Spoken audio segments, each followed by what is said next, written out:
Hey there. We've got a special conversation here for you to recap some of the week's events, take a look at what happens next, and examine what it all means for power dynamics across the region and the globe. So I'll be joined here by Intrigue co-founder John Fowler and Jacob Shapiro, who is a partner and leads geopolitical analysis at Cognitive Investments, a US-based wealth management firm.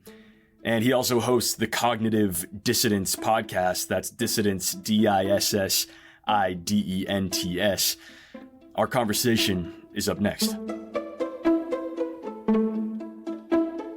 All right, welcome. So I'm joined, of course, by John Fowler, who needs no introduction, and Jacob Shapiro, who also happens not to need an introduction because we already introduced you, Jacob. So let's just get right into it. I think... You know, the question that people want answered is among the many questions that people are demanding answers to after this horrific violence that we saw over the weekend is why now? What explains the timing of this attack by Hamas? And you know, we've heard speculation a million different ways. I'm wondering where you fall on this question. Sure, I'm happy to heap some speculation onto the other speculation. First of all, I mean, I think I do need introduction because everywhere I go, people ask me, "Oh, are you related to Ben Shapiro? Are you Ben Shapiro's little brother?" And it's no, different Shapiro, better show in my opinion, but whatever. But look, in terms of why, look, like the intent or Hamas's intent is still a bit of a mystery to me. That my first reaction when all of this broke out was that it didn't make any sense because the Israeli government was incredibly weak. The Israeli electorate was not, I mean, Netanyahu is there just kind of by default, just because there's no one else there and because of oddities of Israel's democratic system, which we can go into if you want, but are not that interesting. But I mean, the long and short of it was this Israeli government was incredibly divided. And I mean, I wouldn't say that the Palestinians were getting everything that they wanted, but Hamas doing this, all they did was unite the Israeli electorate behind this government and really taught a fresh generation of young Israelis who have never had to deal with anything quite like this, that no, like you can't live next to Hamas. The two-state solution maybe is not viable. Maybe all of the, all the assumptions that they had before are gone. I will say I was talking to an Israeli geopolitical analyst earlier this morning, and I've seen this narrative start to go around a little bit, which is that maybe Hamas didn't quite know how successful they were going to be, that they were expecting a lot bigger pushback from the IDF, and they thought they were going to attack and they would meet the IDF and they'd kidnap a few people, make martyrs out of some Hamas fighters, go back and then negotiate going forward. And I think there are two pieces of evidence that do lend some credence to that argument. The first is, and if you've watched the videos, you're having PTSD with me. I mean, the videos of this entire thing are absolutely gut-wrenching. And I don't know if we've ever had like video like this, as detailed as this, for something as awful as this. Awful shit like this happens all the time over the world, but this is particularly bad. But anyway, the people who were taking hostages didn't strike me as particularly methodical about it. I mean, it really felt like crimes of passion, not crimes of, oh, we're going to take these people back and we're going to negotiate for hostages. They've been so violent towards the hostages that if I'm the IDF, I have to write off the hostages. I can't assume that any of those are left. And then the second thing is, if this was some sort of larger plan to attack Israel, you would have expected synchronicity with Hezbollah or with these Iranian-backed militants in Syria. And Hezbollah fired off a couple rounds, but that seems to be it so far. There's no big push. So part of me thinks that argument might be however unsatisfactory it feels for how much damage they did. The answer might just be Hamas thought IDF was going to stop them in their tracks. And when they didn't, they were just let loose in a country that has blockaded them and occupied them for decades. And you saw the inevitable backlash of a desperate and broken down people for getting a chance to strike back at the people they think are responsible for their pain. So that's the best I've got. Well, the IDF obviously should have stopped them. They've spent billions upon billions of dollars building walls between Israel proper and Gaza. There are drones flying over Gaza pretty much at all times. There are there is signals intelligence. There's human intel. There's every feasible node of a military intelligence system inside Gaza that you could possibly ask for. Why was the IDF not there? Where were they? There are There are a couple different explanations for that too. So there was a Wired piece that I retweeted earlier that I thought was very good, which was they had the information. There's just too much of it. When you're gathering that much information, it's not about whether you have the information. It's about whether an analyst sees it and gets it up the chain to the right person, and that person believes it. I saw a great quote, or someone said, most intelligence analysts are looking for needles in haystacks. Israeli intelligence analysts are looking for needles in stacks of needles. Yeah. So I mean, it's hard that way, but I think there was also a failure of, because all intelligence failures are ultimately also a failure of imagination, and I don't think that Israeli intelligence was looking for a relatively large ground assault from Hamas fighters. Like Hamas doesn't send 2,000, 3,000 fighters to invade Israeli territory. Usually they fire off some rockets, they hit a checkpoint, something like this. I don't think they were treating Hamas like a potential army in the same way that, the North is much more, like they have a lot more resources stationed in the North because of the 06 war with Hezbollah, and because Hezbollah is more sophisticated and has more resources. The West Bank, more sophisticated, more people defending settlements, things like that. The flip side, and this is the part that's going to be very difficult for Netanyahu to survive, his political career to survive after the war is over, is, well, was it also because Israeli domestic politics were completely broken, and because Israeli reservists and things like that were resigning against Netanyahu's reforms of the judicial system, and because the internal politics of Israel was so bad? That could also be the answer. But that goes back to your question about what was Hamas's intent. That's gone now. Like, everybody's going to be unified now. This won't happen again, and the army will be on the borders, or if not on the borders, occupying and destroying Hamas and maybe Hezbollah. Like, maybe they're going to go after them next. I don't know. I think that's on the table. Yeah, that I agree with all of those points. Something, Jacob, that I kind of wanted you to weigh in, because I think you're particularly eloquent on this stuff, is, I've seen online a lot of these people speculating that the idea of, Hamas must have expected a overwhelming response from the IDF. That's just, very, very predictable. So there's this idea that Hamas knew that. Maybe they were a little bit more successful with the attacks than they meant to be, as you mentioned. But the real goal of this was to strike a blow against Israel, and then to draw the IDF into a prolonged conflict in Gaza, where, modern warfare would suggest that they have better odds, urban fighting, network of tunnels, all this kind of stuff. And that the whole goal of this attack was actually to draw the IDF in, and create more instability and conflict in the region. Do you give any kind of credence to that idea, or is it just impossible to know? I mean, it's not fully possible to know. I mean, I will say that it makes sense that Hamas would want to draw Israel in if it wants to scuttle Saudi-Israel normalization, which is possible. It's also possible that maybe Hamas thought that, okay, if we draw Israel in, then our friends in Hezbollah or our friends in the West Bank are going to rise up and establish a second front against Israel. Like, if you're thinking rationally with your Western brain, those are things that you might think could happen. Although, again, like you're really, like, Gaza's going to take the hit for that. And the people of the Gaza Strip are going to take the hit for that. But I think one thing to think about here is to try and put yourself in the shoes of Hamas from an ideological perspective. And remember that Hamas comes from the general Muslim Brotherhood tree. It has Islamist ideology in it. It has jihadist ideology in it too.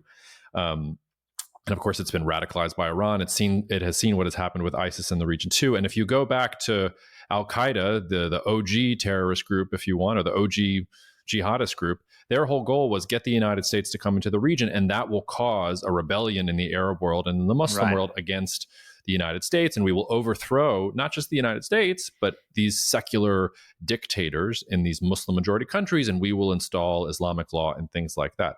So perhaps Hamas is thinking ideologically here and thinking, okay, if we can use this as a rallying cry against Israel, then our brothers in the West Bank will rise up with us, and our brothers in Lebanon will rise up with us. Maybe even the Egyptians will rise back up and put the Muslim Brotherhood back in charge there. And in Jordan, which is a majority Palestinian country, maybe we can do it there too. So maybe there is some element to that. But if they had hired me as a geopolitical analyst to red team their report, which would have been funny, Hamas hiring me as a geopolitical analyst, you could probably do an SNL skit about that.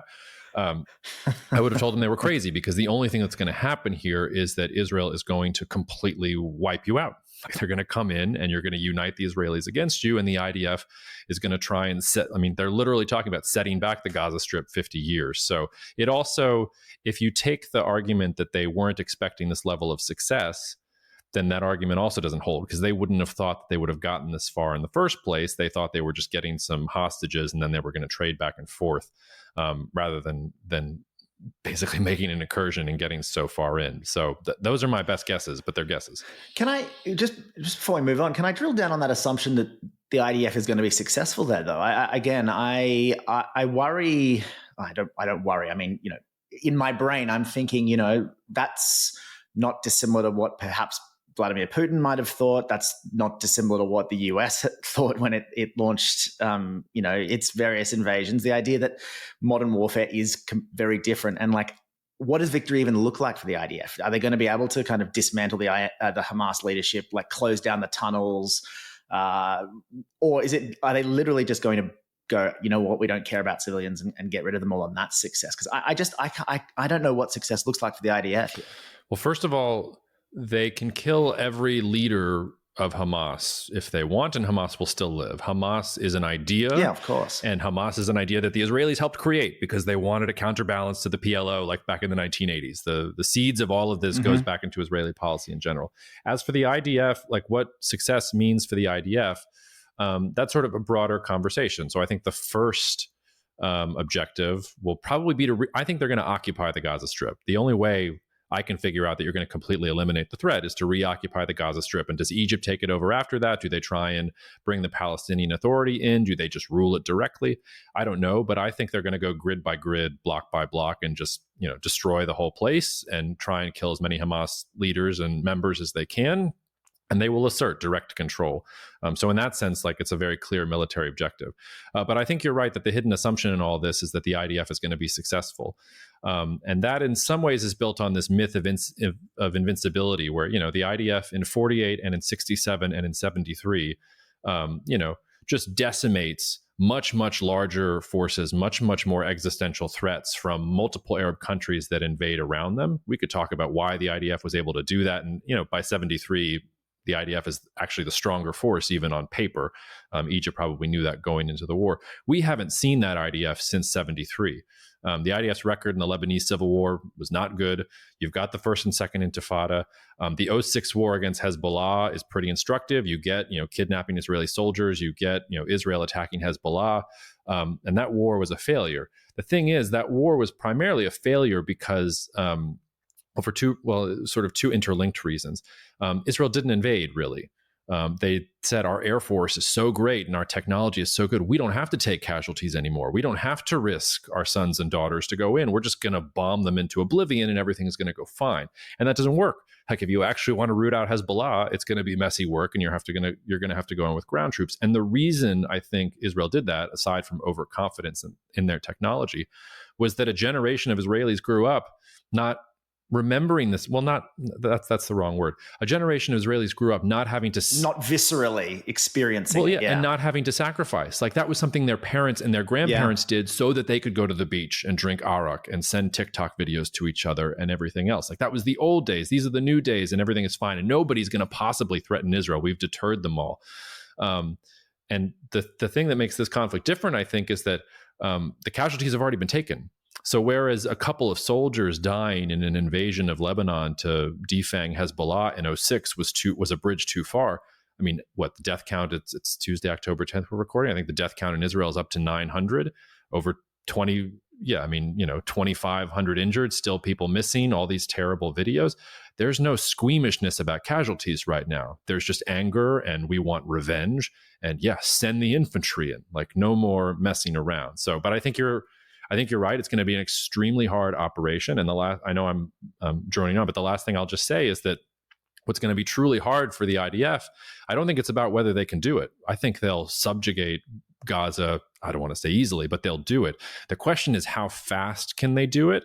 And is it messy enough that somebody else does decide to open up a second front? Because Israel, it has a very, very strong military.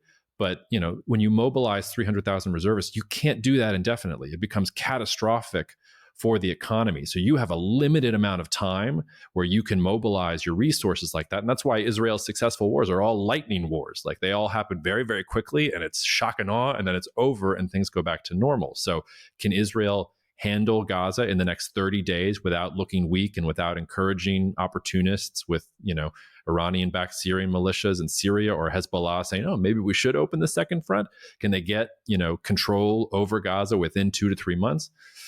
I don't know. Like that's kind of all of it is going to be about pace and timing and how quickly it takes them to do it. But if they're sending the infantry in and they've lost their squeamishness about casualties, I'm not expecting a repeat of 06. I'm expecting more of like a 73 level of performance, but you're right to call that out as an assumption. I can easily make the argument the other way. Tons of questions from there. I think the first thing I'd like you to go a little deeper on, because it's really important to understanding how we got here. You said that Israel was in some ways responsible for creating or supporting Hamas.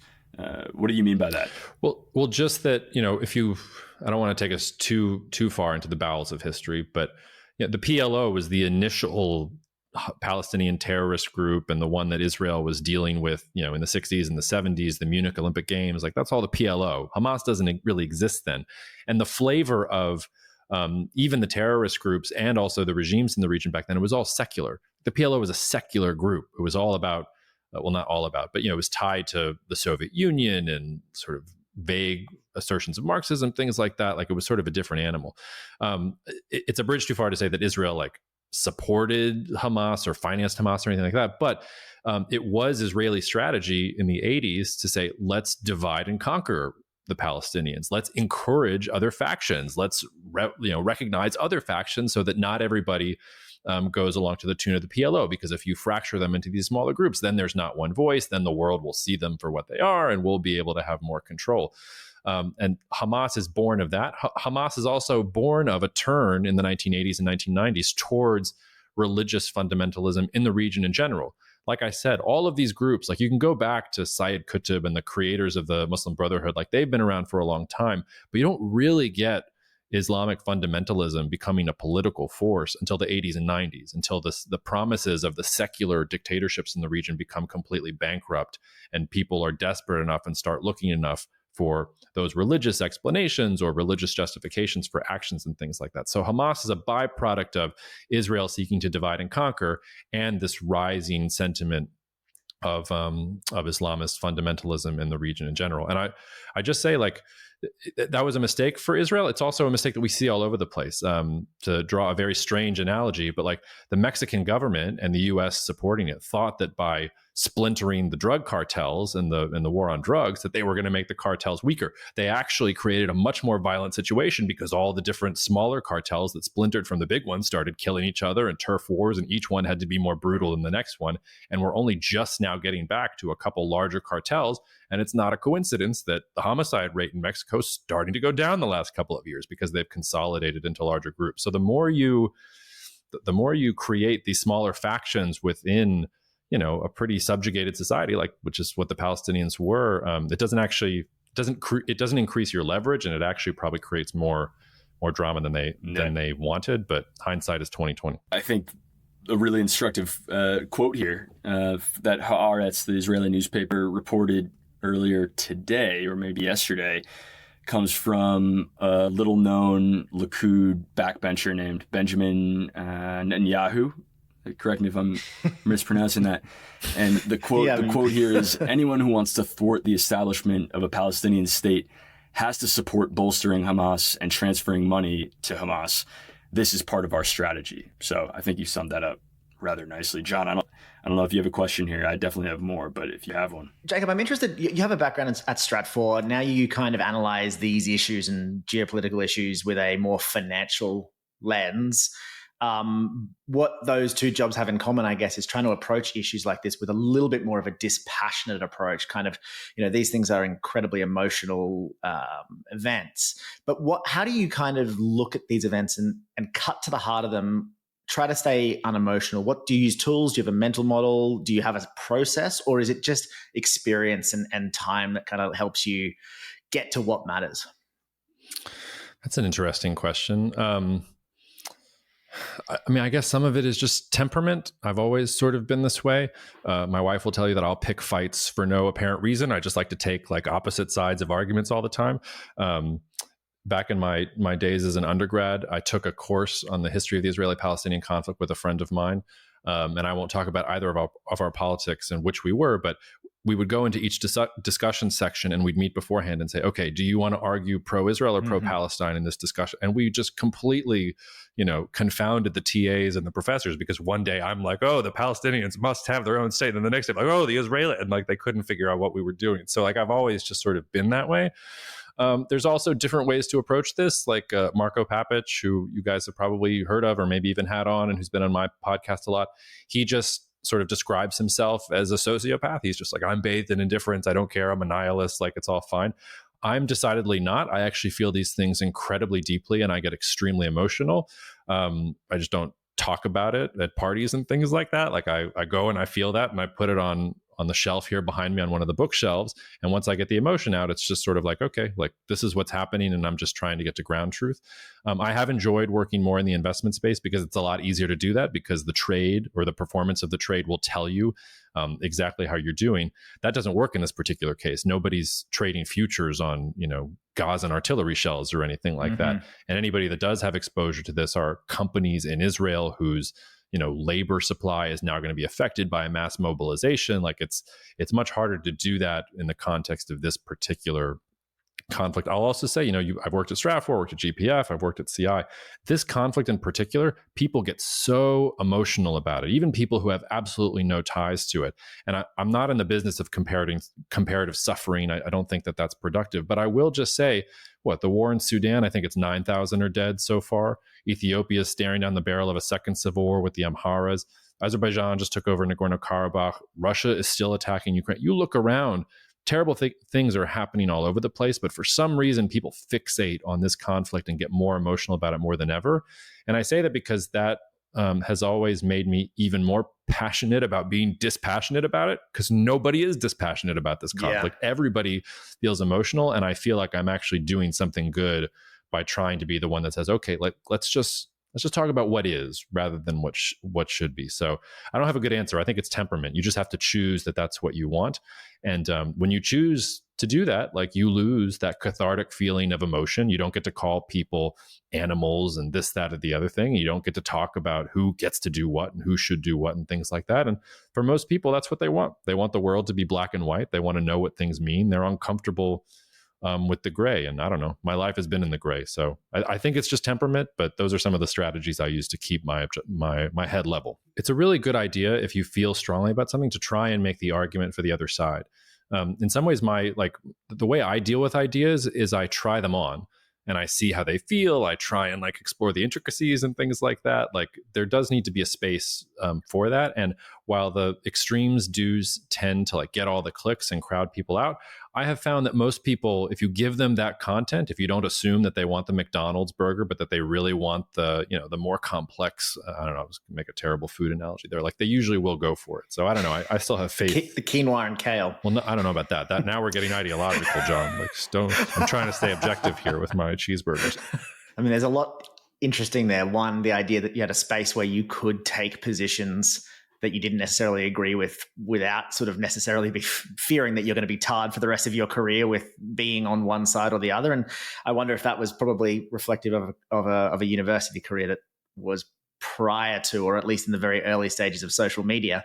And then the second thing you said, interestingly, is why does this conflict seem to suck up so much oxygen? I think it's a conversation, Ethan, that our team's been having as we put together our newsletter every day, in the sense of how do we cover it? Do we elevate it to the front page every day for the next 2 weeks? Because there is that interest. People want to know about it. But to your point, why is it that much more important than Nagorno-Karabakh, which really we got no interest in from our readers, or very little interest anyway? But yeah, it's an interesting question. Ethan, do you have any? Yeah, I have one more big question for you here, Jacob. You're talking about the economic consequences of this inside Israel. I think there's been plenty of comparing, contrasting to the 73 Yom Kippur War for good reason. This war happened, or this attack happened a day after It was asymmetrical in the sort of same way that the Yom Kippur War was.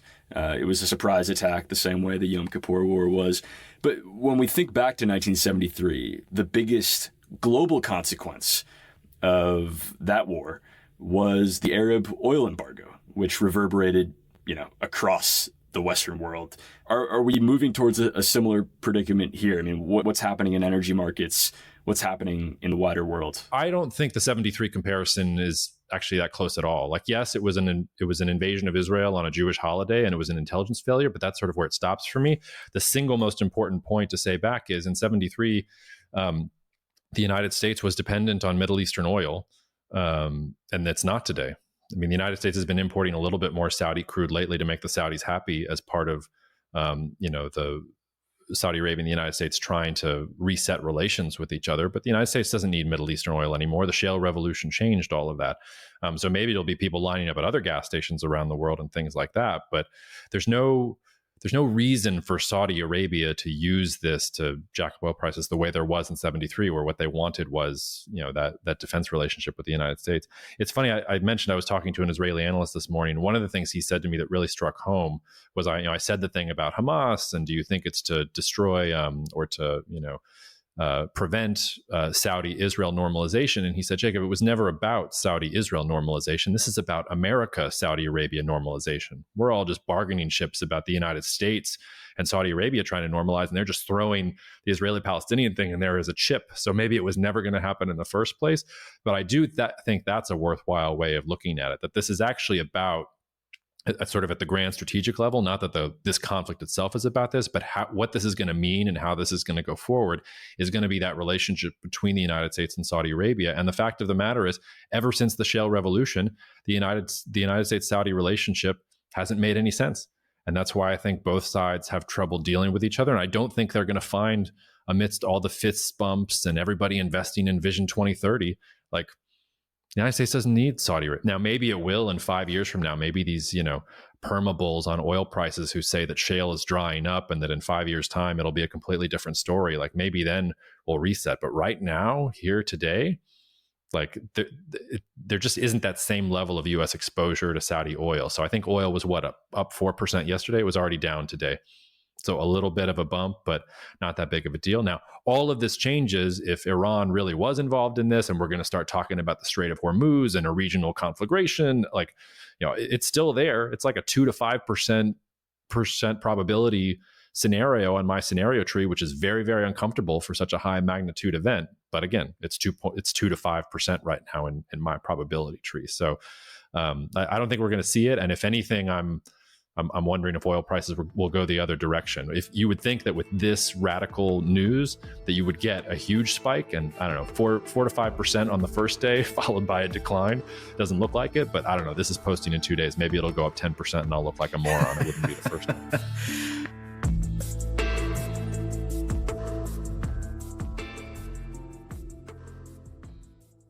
Today's episode is sponsored by Millennium Space Systems.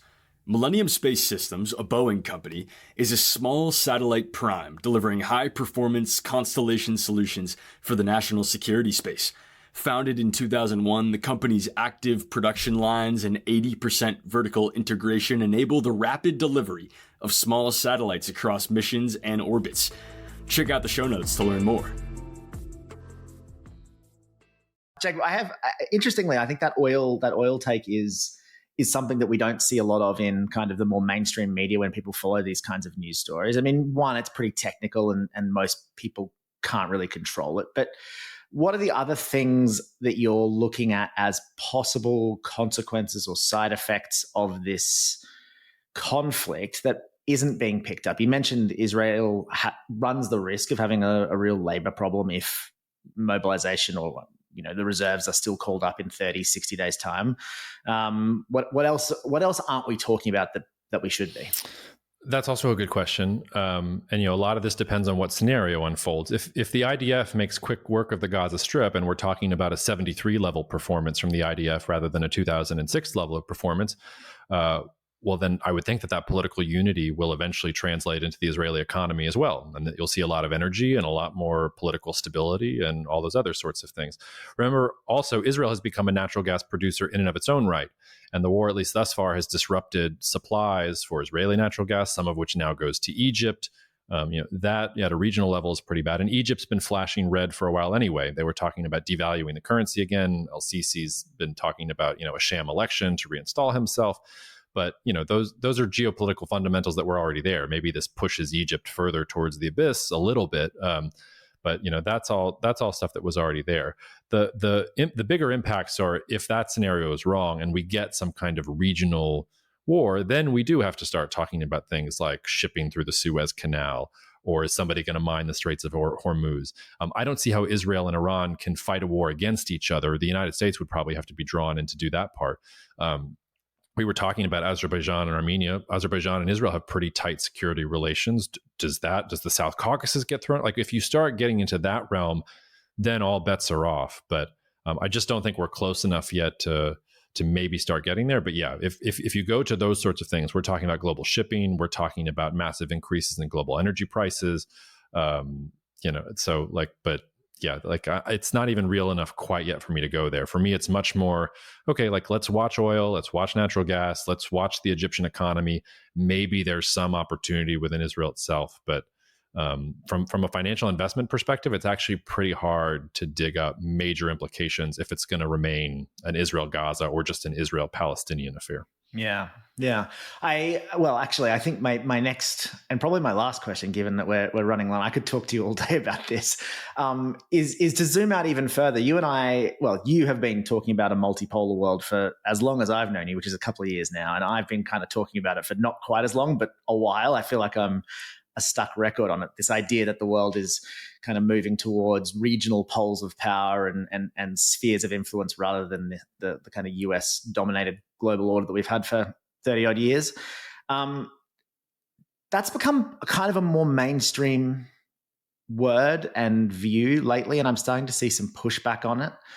I guess it's a tough question to answer, but does the Ukraine war, does this conflict, does that fit within your mental model for multipolarity, or is it causing you to rethink how you see the world? And if it is, why and what can we expect? Like, a broad question, but well, no. First of all, I'm glad you haven't dug up the videos from 2016 and 2017 with me, saying, "No, it's still a unipolar world. Don't worry." Like, that was actually a pretty big shift in my mindset. And I was talking about being a contrarian. You're right. Multipolarity has become so in vogue that I'm almost uncomfortable. I'm starting to get uncomfortable with it, because it's like, there's too many people on this block. I'm going to have to figure out what the next thing is past multipolarity.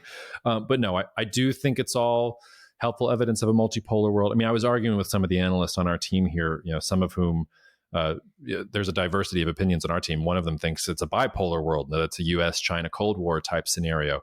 And another was like, look, this is like Palestinians and Israelis killing each other has nothing to do with multipolarity and highfalutin concepts. Like, this is just a local, they fight all the time. So this fighting's a little worse than before. So I'm sympathetic to those arguments. But I do think, if you zoom out at the broader level, whether it's Russia, Ukraine, whether it's Nagorno-Karabakh, whether it's China in Hong Kong, whether it's India in Kashmir, whether it's the Israeli-Palestinian conflict, like, you start cycling through all the territorial conflicts that we've been seeing, I think that is indicative of a world where there isn't, and it's not even about a top hegemon policing things, because it's not like the United States had a police force for the world. But before, I think it really was, hey, like, we're all globalizing. All ships are going to rise with this boat. Everybody wants to be in the OECD and everybody wants to be in the WTO, and all we want to do is trade and make money and all these other things. And that's not true anymore.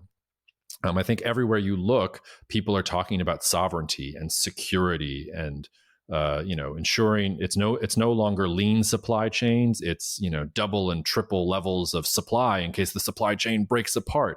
That's just sort of a change in mindset. And if you are one of these countries on the periphery that's been waiting to settle scores for a long time, now is probably a pretty good time to settle scores. I didn't even mention Serbia, Kosovo, and that sort of thing. And there are plenty of other of these little conflicts all around the world. Like, think about Scottish independence or Catalonia versus Spain. Going to South America, there's tons of this there too, if you want to get into it. So no, I fully expect that you're going to see more of these types of conflicts on the periphery. The thing I would say, and the way I've been spinning it, is multipolar worlds are actually pretty good places. It's actually how human history usually works. It's very rare for one country or even two countries to be the dominant countries. And usually competition where you don't have the major powers that feel confident pushing back against each other. Yes, you get all these brush fires in smaller places around the world, not to diminish them to the importance of the people that are there. But these are not great power conflicts. The Russia-Ukraine war sort of flirts with this, but that was also a part of, I think, Russia's longer term geopolitical demise. But the first stages of multipolar worlds, no major countries feel like they can go at each other. That's why they fight through the proxy groups. And in the meantime, you get lots of opportunities within those economies in general, all of which is a convoluted way of saying, I think these are the good times. I really worry about kind of the world that's going to emerge 10, 15 years from now if China keeps militarizing at its current pace and India keeps militarizing at its current pace and the United States keeps spending 800 billion or 900 billion, whatever it is. Like, you start extrapolating that trend out. That's a scarier world. And I worry about the world that my children will inherit. But right here today, I know it doesn't feel that way because the media is just feeding us the terrible headlines and there's lots of terrible things happening, but there are always terrible things happening. We're going through an energy transition. The advances in biotech that we're seeing in some parts of the world are absolutely extraordinary. The opportunities that will come from reshoring and nearshoring and building up manufacturing capacity again, all incredible opportunities and things like this. The mental map I always use is the 1890s. The 1890s was an incredible time of cultural effervescence and tech. Like, look at a picture of New York City in 1890 versus 1905. You wouldn't recognize it.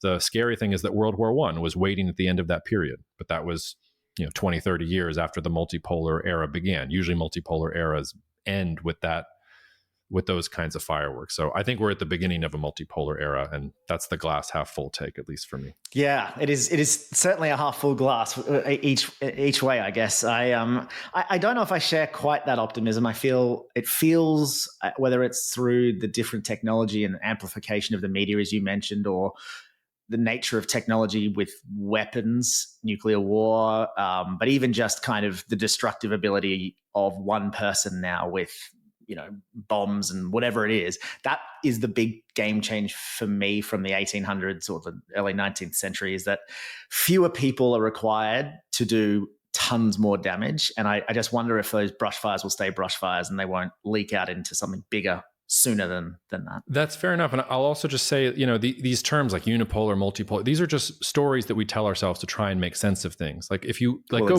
back to the unipolar era of US dominance over the world, you can find terrible things happening all over the place. We've got the Serbian genocide in Kosovo. We've got the genocide in Sudan. We've got Russia's invasion of Georgia in 2008. Like, you start to look back at the world during that time period, it's not like it was actually that pleasant. It was just the dominant narrative was globalization, free trade, progress, things like that. Now, I think people's narratives have shifted to everything is terrible, everything is going to hell in a handbasket. I'm forgetting the name of the article, but I'll send it to you afterwards. It was an academic paper where they were sort of trying to get a sense of this golden age thinking. And one of the things they found, they found two things. Number one, that we love to consume bad news. It's like junk food. Like, you give us bad news, we just consume it like it's the Big Mac or whatever. And that we tend to say, oh, like the past was better. Like, the golden age was better. It was 30 years ago, it was 40 years ago. But then when you go 30, 40 years in the future with that same person, they remember that past where they were bemoaning how terrible things was as the gold. They forget about the bad stuff and they remember the good stuff. So we love to consume the bad stuff in the moment. And then when we look back on it, we remember the good stuff. Like, that's a thing that happens in our brain psychologically.